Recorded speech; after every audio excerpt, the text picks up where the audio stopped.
Okay, so picture this. Okay. It's 1793. Mm-hmm. The French Revolution is in Aye. full swing, Yeah. and a young woman Mm-hmm. is about to commit an act Okay. that will shock the nation Yeah. and reverberate through history. All right. This is the story of Charlotte Corday, Okay. the woman who assassinated Jean-Paul Marat, Mm-hmm. one of the most radical figures of the revolution. Right.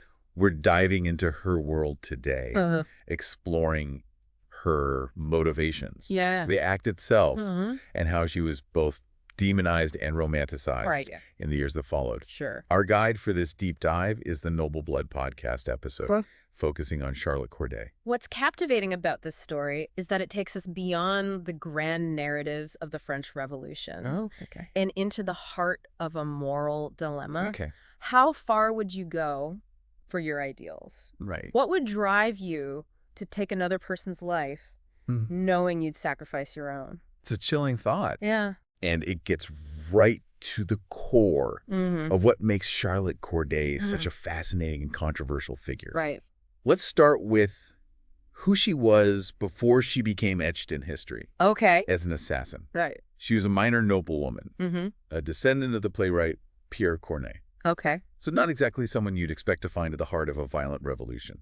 Her upbringing is crucial Yeah. to understanding her path. Okay. While she had the privileges of her social standing, she was drawn to Enlightenment thinkers like Voltaire and Rousseau, Right. whose ideas about individual liberty and challenging authority Yeah. were kindling the flames of revolution across Europe. So she was exposed to these radical ideas. Yeah. But how did she go from being a reader of revolutionary philosophy Mm-hmm. to becoming a revolutionary herself? Her path was shaped by the increasingly turbulent political landscape of France. Okay. She became a supporter of the Girondins, Right. a faction within the revolution that advocated for a more moderate approach. Right. Think of them as reformers who Wow. wanted to establish a constitutional republic, Mm-hmm. as opposed to the more radical Jacobins, Right. who sought to dismantle the existing power structures entirely. Okay, so we've got these two main factions. Yeah. The Girondins, who are pushing for more gradual change, Right. and the Jacobins, who are all about radical upheaval. That's right.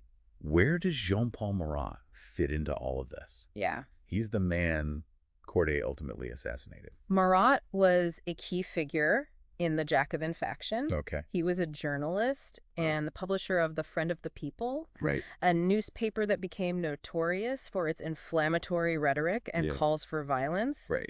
Imagine it as a potent blend of opinion pieces Yeah. and outright propaganda Okay. designed to stir up public anger Right. and target those perceived as enemies of the revolution. He sounds like a dangerous character. He What kind of influence did he have on the course of the revolution? He was a master manipulator, Okay. incredibly skilled at channeling the public's fear and outrage, especially during the Reign of Terror, Okay. a period marked by mass executions and political paranoia. Wow. Marat's words had a direct impact on the escalating violence, Yeah. inciting mobs, and justifying the elimination of anyone deemed a threat to the revolution. And to make him even more memorable, Yeah. he had this severe skin condition Right. that forced him to spend much of his time in a medicinal bath. Yes. Yeah. That image of Marat in his bathtub, working on his newspaper, Yeah. has become iconic, Uh-huh. almost symbolic of the revolution's descent into chaos and violence. Right. It's a stark contrast to the grand ideals of liberty and equality that initially fueled the revolution. So we've got Charlotte Corday, Yeah. a young woman deeply influenced by Enlightenment ideals, Right. but horrified by the violence unfolding around her. Uh-huh. And we've got Jean-Paul Marat, Yep. a powerful figure using his words to fan the flames of that violence. Mm-hmm. How do their paths collide? Well, Corday becomes convinced that Marat is the source of France's problems, Right. the root of the escalating terror. Mhm. She believes that by eliminating him, Mm-hmm. she can save the Girondins, Right. who she sees as the last bastion of reason and moderation, Yep. and ultimately save France itself. That's a radical leap Yeah. to believe that killing one man Yeah. would solve everything. Right. It makes you wonder what was going through her mind. Yeah. Was it a desperate act of idealism? It's a complex question. Was it naivete? On one hand, Or was it something else entirely? you could see it as a misguided, even terrifying act of fanaticism. But on the other hand, you have to consider the context of the time. Okay. The revolution was devouring its own children. Wow. And fear and paranoia were rampant. From Corday's perspective, she was making a heroic sacrifice to stop the bloodshed and preserve the ideals of the revolution. So she decides to take matters into her own hands. Right. What was her plan? Initially, she planned to assassinate Marat during the Bastille Day celebrations, hoping to make a grand public statement. Wow. But when she learned that he was essentially a recluse due to his skin condition, she shifted her strategy. This shows a level of pragmatism that's often overlooked in her story. She wasn't just driven by passion. She was also calculating and adaptable. Absolutely. Yeah. She was determined to carry out her mission, even if it meant abandoning her initial dramatic plan. There's even a detail that she possibly got her hair styled before going to meet Marat.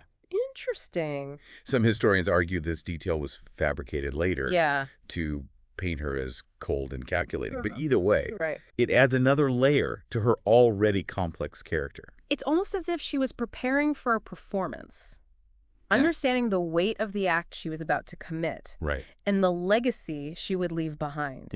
It adds a layer of self-awareness to her actions, suggesting she wasn't just acting impulsively, but was carefully crafting her own narrative. And she wasn't just thinking about the act itself. She was also preparing for the aftermath. She carried a note quoting Voltaire, justifying her actions, and another address urging the people to rise up. Interesting. If she failed. Wow. She was fully aware that this was a one-way mission. That she was essentially signing her own death warrant. This highlights the theatricality of her acts. It wasn't just an assassination. It was a carefully orchestrated political statement. An act of defiance meant to spark a reaction, even if it meant sacrificing her own life. So she travels to Paris. Armed with her conviction and a knife. What happens next? She tries to see Marat a couple times, gets turned away. But then writes a note claiming she has information about counter-revolutionaries. That detail piqued his interest and finally gained her access to his home. That speaks volumes about Marat's character. Consumed by paranoia. And his insatiable thirst for information. You could say his own obsession ultimately led to his downfall. Absolutely. He was so fixated on rooting out his enemies that he failed to see the danger right in front of him. It's a fascinating paradox, isn't it? Oh, yeah? The very tools he used to consolidate power, fear, suspicion, the constant hunt for enemies ultimately made him vulnerable. The scene itself is almost too surreal to imagine. I know. Immersed in his bath, taking notes as Corday spins her fabricated tale. And in a flash of violence, she pulls out a concealed kitchen knife. Oh, wow. And stabs him in the chest. It's a brutal end to a life that was itself defined by brutality. And it's this image, Marat bleeding out in his bathtub, that becomes seared into the public consciousness. It's a powerful visual capturing the chaos and violence that had come to define the revolution. Corday is immediately arrested. And over the next 4 days, she's interrogated and put on trial. Throughout it all, she remains defiant, Right. insisting she acted alone, Yeah. that there was no grand conspiracy. This is where the prevailing societal norms of the time Right. clash dramatically with Corday's actions. Yeah. The idea that a woman could act so decisively with such independent agency was simply inconceivable to many. It really highlights the deep-seated misogyny of the era, doesn't it? It does. They couldn't grasp that she could possess the intellect Right. or the will to plan and execute such an act on her own. Precisely. Yeah. Her actions challenged their entire worldview Wow. in their eyes. Yeah. She had to be either a pawn in someone else's game Right. or driven mad by radical ideas. It speaks volumes about the limited roles women were expected to play in society at that time. And during her imprisonment, Yeah. she wrote this poignant letter to her father, Okay. seeking his forgiveness, Right. while simultaneously justifying her act. It offers a truly fascinating glimpse into her state of mind in those final days. She wrote, "Forgive me, my dear Papa, for having disposed of my existence without your permission. Wow. I have avenged many innocent victims. I have prevented many other disasters, Right. even facing execution." Right. She held fast to the belief that she was a savior, Right. that her act was a necessary sacrifice for the greater good of France. Talk about owning your narrative. Oh, yeah, right? And then, on July 17th, 1793, just 4 days after the assassination, Charlotte Corday was put on trial and, unsurprisingly, found guilty. Her trial was less about determining guilt, which was a foregone conclusion, and more about reinforcing the narrative that she was part of a larger conspiracy. The Jacobins, now in control, wanted to use her case to discredit the Girondins, solidify their grip on power, and quell any potential dissent. It's a classic tactic in moments of political upheaval. Right. Create a scapegoat, instill fear, and tighten control. That's right. And for Corday, the crime of being a woman who dared to act outside societal norms sealed her fate. Absolutely. Her execution was almost a foregone conclusion from the moment she struck that fatal blow. But even in her final moment, she sought to control her image. Even requesting a portrait to be painted while awaiting her execution. That's a powerful statement. It is. A testament to her awareness of legacy. She knew she was going to become a symbol. And she wanted to shape how she would be remembered by history. It speaks to her understanding of the power of image and the enduring nature of narratives. She knew that even in death, her image could continue to influence the course of events, to inspire or repel, depending on who is shaping her story. And then there's that chilling anecdote that after she was guillotined, her severed head allegedly blushed. Really? When the executioner slapped its cheek. Oh, wow. True or not, it adds to the mystique that surrounds her. That story, likely apocryphal, speaks volumes about the public's fascination with her, even in death.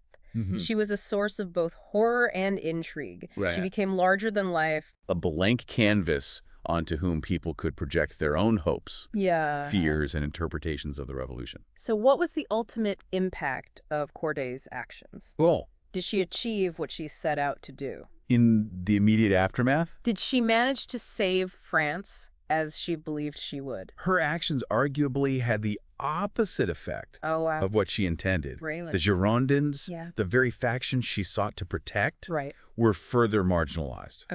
The reign of terror actually intensified. Oh, wow. Fueled in part by public outrage over the assassination of Marat. That's tragic irony, isn't it? It is. She sacrifices her life to stop the bloodshed, and in a way, her actions only fueled it. It's a stark reminder that even the most well-intentioned actions can have unintended consequences. Her act, born out of desperation and a desire to save her nation, ironically contributed to the very cycle of violence she sought to end. However, her story didn't end there, did it? No, it didn't. It took on a life of its own in the years that followed. In the long term, she became a potent symbol of resistance, of the individual standing up against tyranny, even if that meant resorting to extreme measures. Her story became a source of inspiration for those who opposed oppression, a reminder that one person can make a difference, however flawed their methods may be. She was both demonized and romanticized in the years that followed. It's true. Some saw her as a cold-blooded killer, a monster who betrayed her class and her nation. Others viewed her as a heroine, an angel of assassination who struck a blow against tyranny. Even today, her legacy remains fiercely debated. That conflicting narrative is precisely what makes her story so enduring, so compelling. It forces us to grapple with uncomfortable questions about violence, idealism, and the role of individuals in shaping the course of history. It challenges us to examine our own beliefs about what constitutes justifiable action in the face of injustice. And it's fascinating how various artists and writers have grappled with her legacy, each offering their own interpretation. of her motives and her impact. Right. For example, okay. Jacques-Louis David, the famous painter and a friend of Marat, created an iconic painting, The Death of Marat. Yeah. He chose to completely omit Corday from the scene, Interesting. focusing solely on portraying Marat as a martyr. David was a master propagandist in his own right. Okay. He understood the power of visual imagery, and he used his art to cement Marat's status as a revolutionary icon, symbol of the people. By erasing Corday from the scene, he effectively denied her agency, turning her into a footnote in Marat's story. It's a deliberate act of erasure. Yeah. An attempt to control how history would remember the event and to shape public perception of Marat and the revolution itself. Right. And it wasn't just David. Jacobin leaders went to great lengths to discredit Corday, portraying her as unattractive. Oh, wow. Unfeminine. And driven mad by radical ideas. Yeah. It's a sadly familiar tactic. Yeah, it is. Using personal attacks and smear campaigns to undermine a political opponent. Absolutely. Yeah. They painted her as a deviant, an anomaly, hoping to diminish her influence and discourage others from following in her footsteps. They understood that her story had the potential to be just as powerful as Marat's, and they sought to control that narrative to maintain their own grip on power. But despite their efforts, her image persisted, fueled in part by the portrait she commissioned before her death. That portrait, defying their attempts to demonize her, helped solidify her place in popular culture and ensured that her image wouldn't be completely erased from history. That portrait, which depicts her as calm, resolute, even beautiful, served as a powerful counterpoint to the Jacobin propaganda. It presented a humanizing image of Corday, reminding people that she was more than just a monstrous assassin as they portrayed her. And then there's Madame Tussaud, who was just starting out as a wax modeler at the time. She created a wax figure of Corday alongside Marat, forcing viewers to confront both figures and their intertwined roles in this historical drama. It's a fascinating example of how art and imagery can become battlegrounds for shaping historical memory. We see that even today. With how different groups attempt to control the narrative around historical figures and events, trying to shape how we remember and interpret the past. It really makes you think, doesn't it? It does. Who gets to be remembered as a hero and who gets labeled a villain, and how much of that is determined by who's telling the story. Yeah, it really does. It's a powerful reminder that history is rarely black and white. It's full of contradictions and complexities, and often the victors are the ones who get to write the history books. That's the heart of it, isn't it? Yeah. History is messy, full of unintended consequences and competing narratives, and it's our job as engaged citizens to dig beneath the surface, to question the stories we're told, and to try to understand the motivations and forces that shaped the past. Exactly. So what does Charlotte Corday's story tell us? But the power of narrative and how we remember or forget the women who dared to change the course of history. It reminds us that women have always been active agents in shaping history, even if their roles have been downplayed, distorted, or even erased over time. Corday's story, in all its messy complexity, challenges us to reconsider those traditional narratives and to recognize the often unsung contributions of women throughout history. It's a powerful reminder that history is not just about dates and battles. It's about the choices individuals make, the motivations behind those choices, and the ripple effects that those choices have on the world. And sometimes those choices, however well-intentioned, can lead to unintended consequences. Corday's belief that she was saving France ultimately led to greater violence and instability. It's a cautionary tale about the dangers of fanaticism and the limits of individual action. It definitely leaves us with a lot to ponder. And it makes me wonder what other stories of seemingly minor figures in history have had a disproportionate impact on major events. What do you think? History is full of these unsung heroes and unlikely catalysts. Right. Their stories, often hidden in the margins of textbooks, can offer fascinating insights into the forces that shape our world. Absolutely. Yeah. It's a reminder that history is made up of countless individual stories. It is. Each with its own complexities and contradictions. Yeah. And it's by exploring those stories, by delving into the lives and motivations of those who came before us, that we can gain a richer, more nuanced understanding of our own world. Exactly. Right. And it's that spirit of exploration and inquiry that makes this kind of deck dive so rewarding. It's not just about learning facts, but about grappling with questions, challenging assumptions, and piecing together the puzzle of the past to better understand the present. Well said. Thanks. And if you are a listener, are fascinated by this kind of deep dive, be sure to subscribe so you don't miss future episodes. Yeah. We've got a lot more stories to uncover, a lot more fascinating figures to explore, and we can't wait to share them with you. It's a never-ending journey of discovery. It is. And we're thrilled to have you along for the ride. So until next time, keep exploring, keep questioning, and keep diving deep.